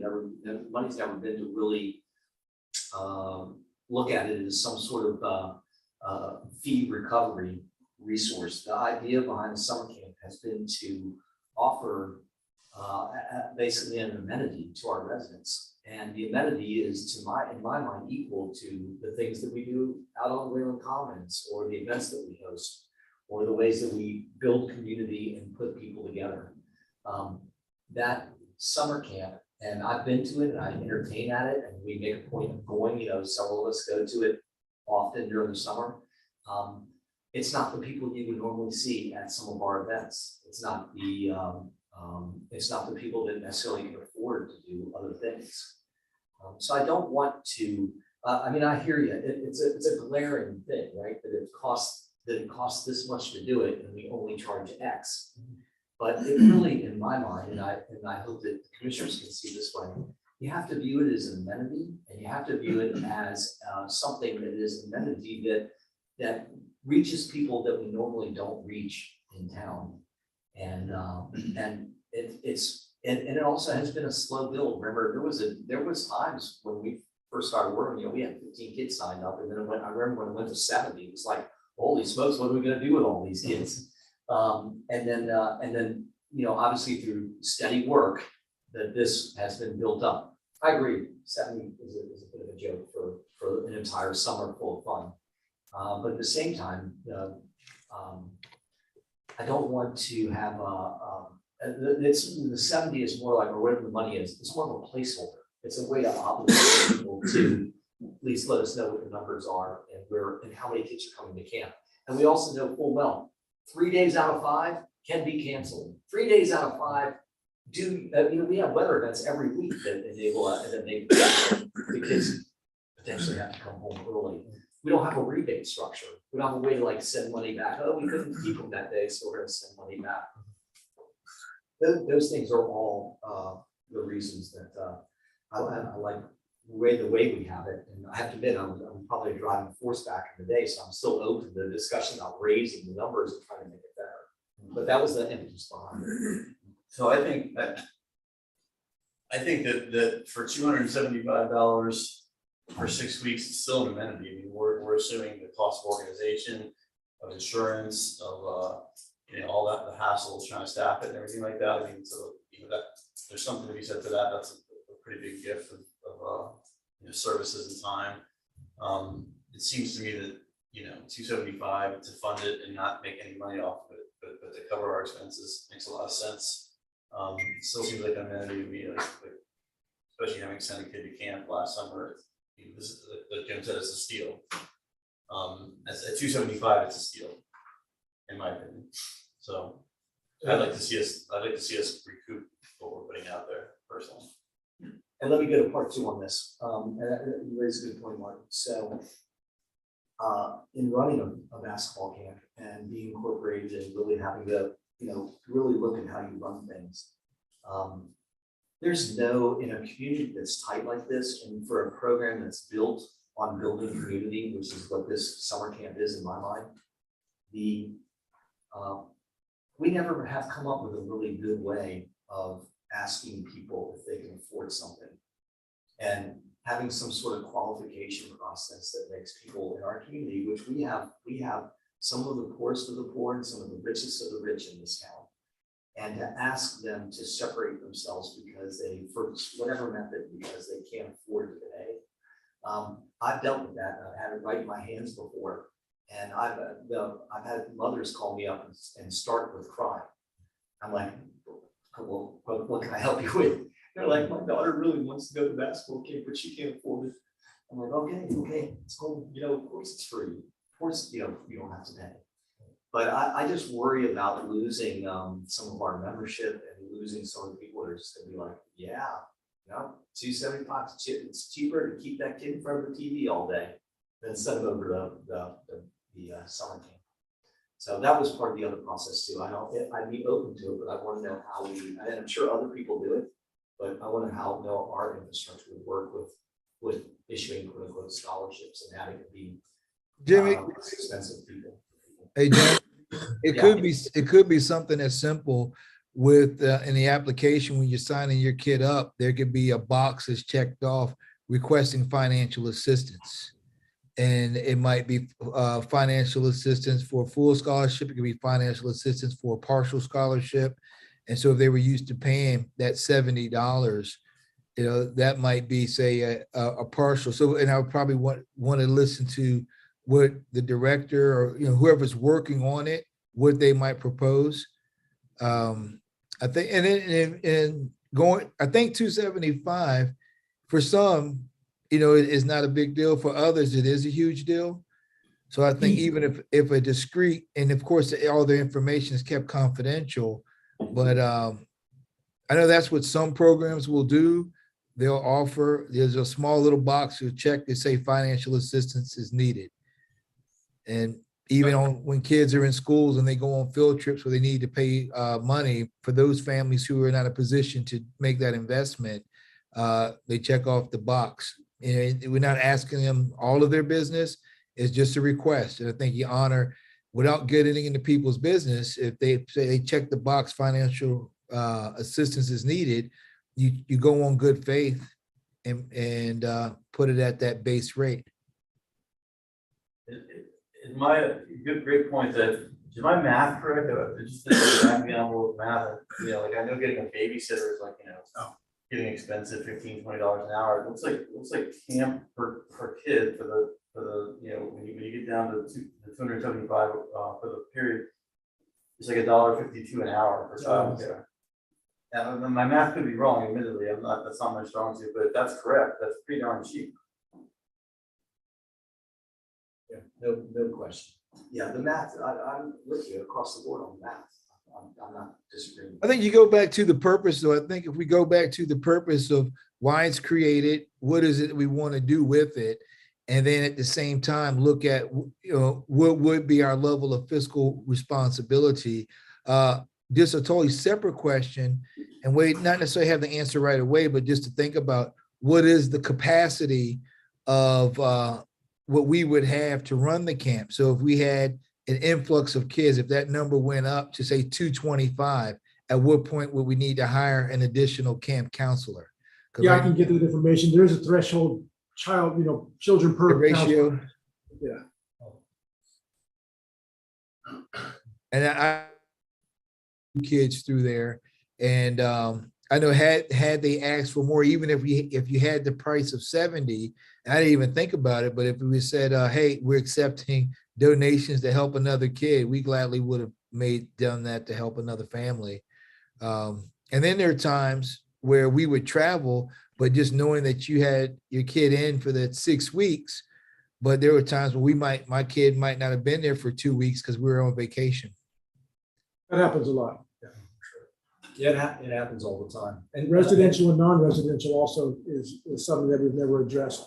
But we have a lot of people from outside of town, and we do subsidize it to some extent, you know. Well, I would have no opposition to having potentially a resident, non-resident breakdown on it, but I'd still worry about, you know, the whole idea of building community does involve the people that are still in 20838, 2837, but outside of town limits. So, you know, again, I go back to what does it take to build a community? And that means involving people of all shapes and sizes and income ranges. That's just my view. Kevin, I know, we don't normally, hang on for 1 second. Two mics on now. And before you go to Kevin, I want to ask one question. Go ahead. Yell it out. I agree with Jim. The original idea is to build a community. I don't think unless the town is struggling with money, I don't see any reason. But if you do decide to raise it, I wouldn't recreate the wheel. You could have a checkbox like Ed said, and then hand it off to Luca to verify. Then you don't have to verify, you know, people are somehow get Luca involved, but that's only if you decide to. But I agree, this is a community build, unless you're struggling for money with the town budget, I don't see it. Yeah, not everything has to be an enterprise fund. Ed, what were you gonna say, buddy? I was just gonna say, where you were saying that in town, were you saying the greater Poolsville area, not just the town limits, but those in the 2A? I just couldn't hear. No, I'd say I'm not opposed to talking about having a non-resident fee, and that maybe it would be just, are you in the 20837 period? And then if you are, then the fee is this, and then et cetera. I mean, I know Dickerson obviously is a big part of our community too, so I don't necessarily want to shut those guys out. So maybe Right. we could expand it, 2837, 2838, 2839, Bellsville, and 2842. So I wouldn't be opposed to that. That's a no-brainer. I mean, I don't want our taxpayers paying for other people's stuff when it comes down to it. And if it's a subsidy, obviously it's our taxpayers paying, en masse for the county to survive. So, is there any other, go ahead, Carrie? Yeah, I mean, what you were just saying, I think is, what I wanted to comment on is, I think we just should be, in general, modeling good, we should be making good financial sense, and it should pay for itself at the very least. We're supposed to be the keepers of the people's money, so, there's no reason for us to be in the business of trying to run a profit, but it should at least be paying for itself. And we definitely should be doing some kind of sliding scale. I like the idea of resident, non-resident. I mean, we could have a whole spectrum of price structure. Yeah, multiple kids in the family, it's a big one too. Sure. And that's a good point. We do that for basketball games. So we give discounts for local families. Go ahead, Mark. I even be in favor of some sort of structure where, residents pay the $275 or whatever we figured out is to cover the cost, and then out of town people pay a little bit more. And in theory, they'd be paying, the residents would be getting the benefit of, like I said, not having to pay for the time it takes to organize it, the insurance liability, all that stuff. And then the out of town people, would have to, in theory, buy into some of that liability and some of that work and stuff, and so they maybe pay like $50 more or whatever I agree with Carrie, we're not here to make a profit, but we have a lot of staffing issues, we have big CPI raises, all that, I think money's an issue. Okay, thanks for that. Listen, we have a budget meeting coming up. This has been a good public debate on this. This is something that we can tackle more in there. I know we've got other things that we're going to be talking about there that as we go through line by line. So I asked all the commissioners to familiarize yourselves with the budget again, so that maybe we can save an extra 10 minutes on that day to talk about this and try and really nail it down. And I'll try to gather some more information, have some proposals we can look at. It's like, this is what this would look like, shape like this. I'll work with Kathy on that. Appreciate that. Great, thank you. Yeah, very good. Okay, good debate, everybody. Thanks for the conversation on that. Jeff, we go from controversial to tell us about fireworks. I will, thank you. But also, I'm going to mention the budget. I didn't get a chance to thank Wade earlier for spending the better chunk of his morning tutoring me on the budget. So I should be a little bit smarter when we have our budget meeting. He told me he had to take a nap afterwards. There were a lot of questions. And I got to give all credit away because he knows the answers, right? Turn to a certain page, that's the number. Anyway, so I'm here to talk about the Poolsville traditional 4th of July family fireworks for 2022. And so I think this is going to be a good event. You may remember well, last year we had an enormous crowd, and that was because we held our breath, we didn't cancel, things turned out fine. And many of the surrounding jurisdictions did cancel. So a lot of those folks joined up, and that was very nice of them. So I have two points on this letter here. I'll just read it really quick. It's not very long. First, the Upper Montgomery County Volunteer Fire Department extends its thanks for its continued support of the Poolsville traditional 4th of July family fireworks event. Now, some people have criticized me for using the word family fireworks, so I don't really know how to rearrange those words. It was just a joke. Anyway, the Independence Day fireworks event has continued to be a successful Poolsville tradition since it started in 2005. Family orientation of the fireworks event continues to resonate with the character of our community.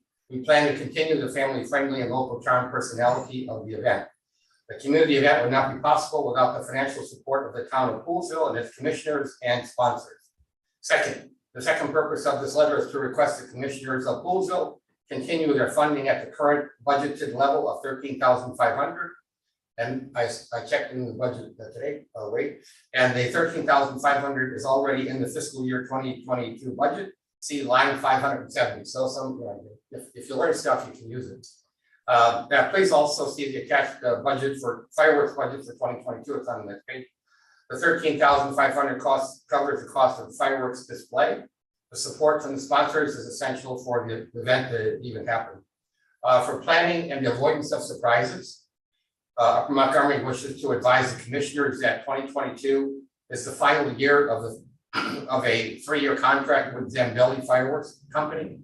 Upper Montgomery intends to extend the contract for additional 3 years. We haven't done that yet because we haven't done that. So anyway, please feel free to contact me with questions. UMC Upper Montgomery County Volunteer Fire Department truly appreciates your support. Love, Jeff. Question.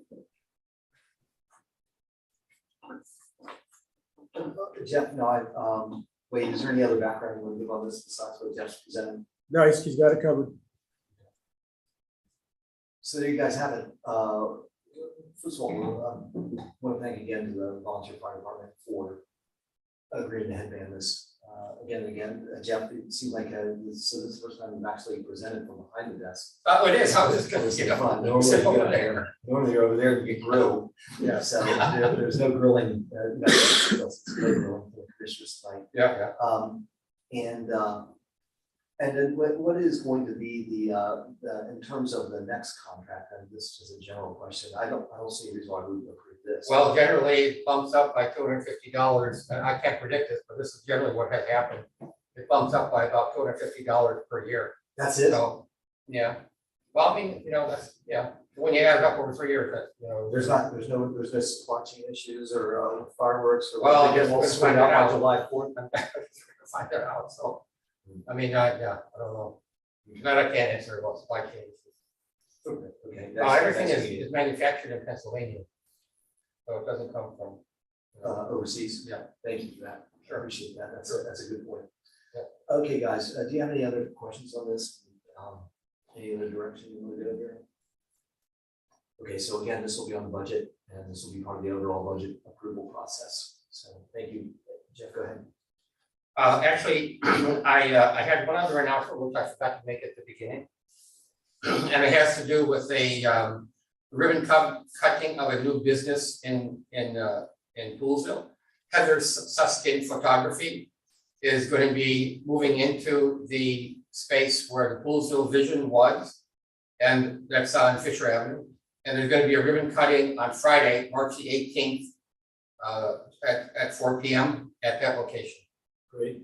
And as Martin mentioned earlier, we did a ribbon cutting at the Kaliva Potomac River Supply Store, and it's really a beautiful shop. So I encourage everybody to go in there and take a look at all the colorful kayaks and all the accessories that they have for the river. Thank you. Yeah, they should have done that a long time ago. They should have been bringing all that a while ago. And I hope I can find where that Soskin place is. Okay, very good. Any other questions? We were on budget about fireworks. Just wait for more information. No, that's fine. All good. Okay, the town hall staffing. Wait. Okay, another good item to debate prior to the budget session. In your package, really, only I included was an organizational chart that's been updated to add the position for the assistant town manager.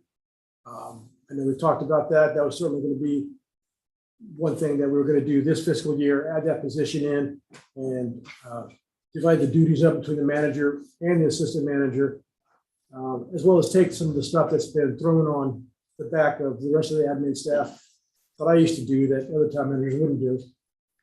They would take that over also. Everything from the newsletters and the water reports and all that type of things. We're taking a lot of that stuff over. So like the load on everyone. But that's what we're looking at right now. Hey, Martin, you had some ideas, some things you wanted to share too. Well, I wonder if for people at home, it's valuable to share the screen with a list of staff at other similar municipalities, which I just emailed you right before the meeting if you want. But I just think that we need to very seriously consider staffing town hall, adding more staff to town hall, and I think perhaps the best reason to do it, you know, there's several compelling reasons, but like one of the best, in my opinion, is, you know, should something happen to the town manager, you know, whether they decide to just quit or whether they have an illness or, you know, whatever happens, even if they give notice, 2 weeks notice, like the potential for the town to almost collapse under the weight of that. I mean, and I think that was your word, or maybe it wasn't collapse, but it seems like it's a huge vulnerability that we have. And I know, you know, I'm assuming that we're gonna have an assistant town manager budgeted from now on, and also a town manager. Yeah, it does not go away, And exactly we'll- right. We'll keep a town clerk, you know, if and when Bobby retires. Yes. You know, so we're not talking about like, well, we're swapping the assistant town manager for a clerk or whatever. So I think if we do the assistant town manager, that probably gets us, you know, certainly much better. But I think, you know, even considering adding like an admin person that maybe did grant writing, finance, I don't know, some combination of other stuff. Is something we should consider. And I don't know the answers to these things, which is why I suggest getting a staff assessment, which there doesn't seem to be a lot of appetite for that here. But I don't frankly understand, because if you look at, you know, other organizational charts, it's, you know, stark contrast to ours. You talk to the people in town hall off the record, and they'll say, yeah, we got a lot of work to do and they can please help. I don't know if they would come in here and say that, but No, and they, with what occurred, you know, the town manager wasn't picking up and doing what they should have been done. You're right, it was a heavy load there, and it's still not shared correctly. I mean, when I'm coming back, I'm able to take the code enforcement. We have a code enforcement officer, and we have an accountant on staff, and we have all they're all contracted, you know, contracted employees, but we do have them on staff. So Yeah. you know, we look at some of the positions in other towns, we do have some of those also. we do, sure, but you know, even with the contractors, I mean, it still seems like we're coming up short. Like, you know, against towns that are in like other counties that don't typically give the services Montgomery County does. So, I mean, the fact is, I think our residents expect Montgomery County type services. I don't know exactly what that means, but, you know, I think it means like more services probably than Frederick typically gives or whatever. You know, and I think that like there's certainly things that we've come to understand that we maybe never knew we were missing, because we were missing things such as like, you know, having an HR department, which probably could have helped with the, you know, the situation that we all know, or all too familiar with, I won't get into. You know, a better employee manual, do an employee survey periodically, things that you probably would have done, but like, you know, your hands are so incredibly full. And I think I never really appreciated that until we wrote the job description and had Tony's input, and then like with your input, and it's just amazing. I mean, I can't imagine someone would take that job. And of course, that'll be split up coming up soon with an assistant town manager, which will be important. But I mean, I think from your perspective, you can see it, like, you know, if you decided right now, like, I'm done with you guys, like, we'd be in trouble. Oh, I know, that's what I said. And if our clerk decided to retire, eventually she will, you know, then we'd really be in trouble. Not so much really. I mean, no, if you have me in place, let's say Bobby wanted to retire or something happened to her tomorrow, no. There's some overlap with what Maggie does. She knows how to do part of her job. So there's not a big loss there. I'm just saying, We tried to have I'm that. just saying, if Bobby were to retire and then like a month later you decided that, you know, you had enough. Oh, no, that's what we would build the whole structure up from here. That's what I'm saying. The Yeah. assistant manager is what has to happen immediately. Yes. That way you're protecting this position all the way through the budgeting part of it, the planning part of it, division of those duties. That's probably the most important thing we can look at right now for sure. Yeah, I mean, you know, maybe the grant writing thing is like enough for another employee or something, but I just think that there's, and I've been asking Tony for, you know, really almost since he started, for like a list of things in his perception that were like, you know, some vulnerabilities we had, or like, you know, like a couple blind spots. And he just sent it to me earlier today. I'll send it to you guys later on, but there's a bunch of things in there that, like, you know, again, probably things that you would do if you had more time, but you don't, you know. I just think the residents could be getting, you know, more services, better services and stuff if we had a fully staffed town hall, not to mention we would be vulnerable to like somebody leaving us in, you know, potentially big trouble. Hey, Martin. I'd like to hear what anybody has to say about the residents that are not beginning. Say it again, Jim. Didn't I just say like an HR department, like, what about the liability of having someone here that No, we have a big I'm with problem you. with? I'm What with about you. the employee manual? I mean, I'm with you on the HR and the employee manual. It was time 3 years ago. What about the doing a periodic salary survey that we apparently hadn't done before because again, we're busy man. You know, That's- what that's about- how Well, I did do salary Yeah. surveys. Yeah. And what about doing the employee satisfaction survey? I mean, that Very important. the HR company said we should be doing every, what, 6 months? They were all happy when I was here. Yeah, so I'm just saying.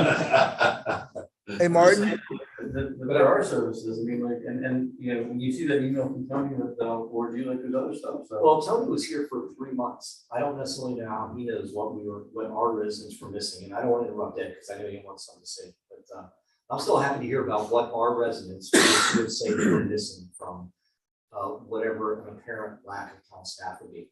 I get it on the HR side, and I get it on the fact that we already have authorized hiring an assistant town manager. It is going to fill the gap that's the obvious gap for now. A gap that didn't exist a few years ago in my mind, but a gap that's been pointed out to us. Ed, go ahead. yeah, sure. So when I look at it, I went back and I did look at some other towns. And I looked at, like, there's some small towns that actually have a police force. They have a lot of different things, small town, but I also wondered what was their revenue source. And so I think we really, if we're going to compare our town to other towns, and just, we got to go beyond just position to position, but I definitely think we have to look at the funding source for that position. And then I think the assistant town manager is critical. I fully support that. But when we start going into other positions that are salary positions or hourly positions that come with benefits, I just really think about the sustainability over time for those positions, because I think our revenue sources are somewhat limited. So I think that when we start looking at creating positions to match other municipalities, we definitely have to look at what are they paying at other municipalities, and then what is their revenue streams or revenue sources, so that we're comparing apples to apples. Well, I agree with everything you're saying.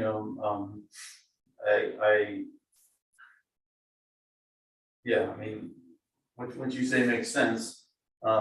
I guess I don't understand why we would not have, why we wouldn't undertake a staff survey to figure out, like, maybe I'm wrong, maybe like, you know, maybe the structure is fine. But it just seems like it couldn't hurt to, like, have someone come in and take a look at this that does it for a living. I mean, we're all kind of here guessing, and, you know, I mean, I want to hear what Wade has to say too. But I'd be in favor of getting a staff survey done. Can I jump in? Yeah, go. Wade and I had a little bit of the same conversation earlier today. And so my 2 cents on the thing are, we're gonna get an assistant town manager, so it'll be an additional person. And then my understanding from Wade, and you can correct me if I'm wrong, Wade, that there will be like a rebalancing of the tasks that people do. Because, you know, some folks are currently doing more tasks, and that might have been an issue because the previous town manager didn't do that particular thing, so it fell on the other folks. But anyway, I mean, I don't disagree with Martin. I actually very much agree with Martin. But my 2 cents would be that if we're going to do the staff assessment and how the work is balanced between the people, that we do that after we have the assistant town manager, because you're going to give them some assignments, and they're going to take over some of the things that people are doing now, and they're like above and beyond their regular outline of what they're supposed to do. And to me, that would make more sense once we get the assistant town manager on board, and then he or she is given some tasks, and then we figure out what the gap is, if there is a gap. Anyway, that's why. And that's kind of how I look at it also. I mean, I could certainly ask the HR company, they've already gone through the handbook, they've know the people, they know all the stuff, you know, what assessment costs. Do you have any ideas of assessments? Do you have things you can tell me right now? We're still on, you know, on a hook right now, so I could ask the question. Maybe you should ask the question. Yeah, I'm not and we afraid to can ask the debate question that at all, once you right, find I out mean- the answer. Right. And you know, another thing that just came to mind, that the residents probably could be getting better is the website. I mean, I've a while ago, I've tried to work my way around that website, and it, you know, as you know, and I know you're going to address it, but it's got a lot of problems. It needs a lot of work. I know people go there to try to find where to get, like, you know, permits or whatever. Like, it's not easy to navigate, you know, and you know, if we had more staff in town hall, maybe that would have been addressed like at the time when the problem started. And I mean, I get that you're only one person and you know, you can only do so much and you're doing a See, great job. Oh, hey, so when I listen to it, I think we got to be important with the language that we use, because if the things, Martin, that I'm hearing you talk about more so, it sounds more like an organization, not necessarily a staff assessment, but you have a specialist, someone who specializes in organizational development that does an organizational assessment, and you're looking at like a SWOT analysis in terms of your strengths, weaknesses, opportunities, and threats. And then when you begin to look at the organization as a whole, then you're pulling out, hey, these are the things that you're doing very well. Here are some areas for growth. And then you begin to look at, is there more training that needs to be done versus adding additional staff? Because you could add additional staff and still have the same problems or same challenges. And so the challenge might not be hiring more people. It could be looking at the training that folks might need to upgrade the skills. So we talk about a website and we look at how is the current staff being used? What do they know? What do they need to know? And, you know, those kinds of things. And I think that once we have an assistant town manager, then the town manager could focus his energy on some of those other areas. And then using the HR consultant firm, to a certain degree, they're in a position to help with day-to-day employee issues. But when you also want to look at that body of work that comes out of folks who go in to do organizational analysis and then give that feedback. And that's more of a organizational development consultant firm that does that kind of work. Yeah, I mean, whatever we need to get in here, I don't know the proper terms for it, but whatever you're saying, that makes sense. Like someone that could basically say, you know, you're good to go, like, you know, you don't need training, you need training, you maybe should have an extra body, you don't need an extra body, whatever, just someone to sort of like take a look at this and see. And I think we're on the way. I really do. And is that I think we would, if we go back and just even within ourselves and we reflect over the last couple of years, you know, there's been a lot of flux within the two previous town managers. And then we were lucky to have the one that's leaving, but nevertheless, we haven't had that nice time for consistency, that continuity. And now we've also had an increase in certain demands. And I really believe once we have that assistant town manager, then there's more time to focus on some of those other organizational issues to find out where our strengths and weaknesses, opportunities and threats are. Yeah, so maybe you can talk to the HR company, just get an idea of what something like that would cost, and we can talk about it, you know, whether we want to do it or not. Maybe while I have your attention, have you talked to Jim or whoever about putting in, you know, where do we stand with, like, you know, we talked about the employee compensation, and you can make suggestions for that so that we can take care of it? Yep, we've outlined a program that we're going to introduce in the work session. Okay. Yep. Good. I'm excited to hear about that. And it's fundable. Good. Okay, but I do notice on here that there's a vacant spot in Preston's crew. Yes, we have an ad out right now. It's what? We have an advertisement out to fill it now. Okay, so did we chat about that this morning? I don't think we talked about that one. Okay, thank you. Are you applying? I am, I'm great. You're semi-retired. Okay, very good. Okay, that was a good discussion. We'll get this one rolling during our budget work session. Again, we'll try to hopefully use our time economically at the work session and hit some of these couple controversial discussion points. So all good. Thank you. Then keep going with town manager report now. Okay. So our Stony Springs well burnt up last week, so we had to get a crane out here and pull the pump and take care of that. That's about a $12,000 fix to replace the pump. 12,000.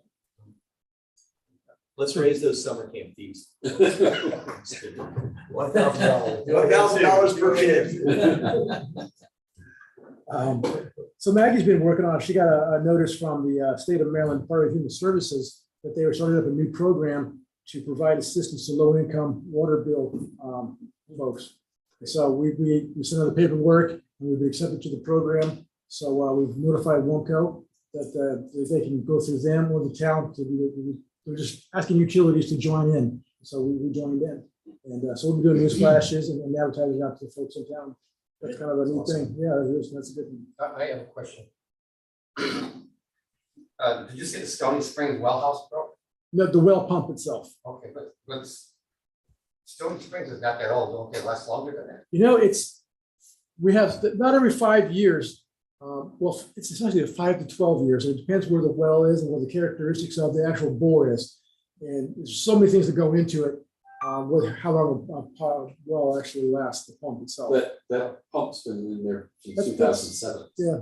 Okay, thank you. And is that one of our more heavily calcified spots? That one was, so we had to replace the piping on that too. Actually, it wasn't really calcified. It was more of an iron decay on the pipe itself. So I saw a section of that from Jimmy Hill. Oh, did you see it? Oh, okay. It was like a rock. It was like this big around that. Yeah. That had been created through the process. So amazing. Yeah. Okay, thank you for that one. Mhm. So I also want to talk about the budget timeline because it's laid out in the charter, how we're supposed to do the budget. So we'll have a work session next week. So on March 21st, that meeting, we'll go ahead and make it open for the public to view the draft budget and the proposed tax rate. And then we have to set a public hearing that time also, and it has to be a public hearing within 15 to 30 days after that. So we'll have set a public hearing probably to be held on April 4th. Then you have 15 to 30 days in that time window to go ahead and adopt it. So let us be adopted probably on April 18th. Everything goes smooth. That way we get our tax information to the county and everything else. So that's kind of looking at that time frame. We're probably going to be talking about water rates also for sure. I was gonna ask about that. For sure. So I've outlined some stuff. Jim and I talked about it today. That's never a popular topic. Yeah, well, you know, you can probably guess where I fall on that by what I was saying about the summer game, so. All right, we're gonna share a mutual affection for the result on that. Oh, good. There you go. Just in a way to, it says, we don't have enough because we really didn't final shape it up. But he'll explain it, and we have looked at other municipalities, and we are gonna go to, and we're all, you also looked hard at the WSSC model, which we've always historically undersold our product compared to the WSSC, so we'll be being a little more competitive. Yeah, it's way under, and maybe even restructuring the tiers, which we'll probably talk about. We collapsed them several years ago and wasn't to our benefit. Yeah, we collapsed them for some, and also to gain more money in certain user rates, but that we're gonna be presenting to everybody to look at different. No, that's fantastic, and, you know, and we can give some of that money back. Is that what we talked? Is that what we talked about, the 1 to 30,000 gallons? Exactly. Okay, so that's, we're gonna How, talk yeah, about different tiers. Yep. stratifying that. That's great. That's all I have. Great, go to the board. Anybody else have any other questions? Make a motion, we adjourn. Motion for Martin, second. Second for anybody? Yeah, he's done. I second the motion. Second from Ed. Any other questions? You okay, John? I'm wonderful. Okay, all those in favor of adjournment, please say aye. Aye. Opposed? None? We are adjourned. Thanks, Ed. Thanks, Jay. Thank Jay, you. you didn't say a damn thing all meeting, did you? Hang on. You think if I had to talk, it'd be We're longer. gonna turn off first. Oh, you mean, Yeah. we're gonna do the same. Thanks, Jay. Exactly. Appreciate it. I don't have the cameras. All right, take care, everybody. See you later. See you. Thank you. I don't know. Thanks, Joyce, Yeah, Yeah, thank you very much for thanks, your contribution. Thank you. as always. You were quiet.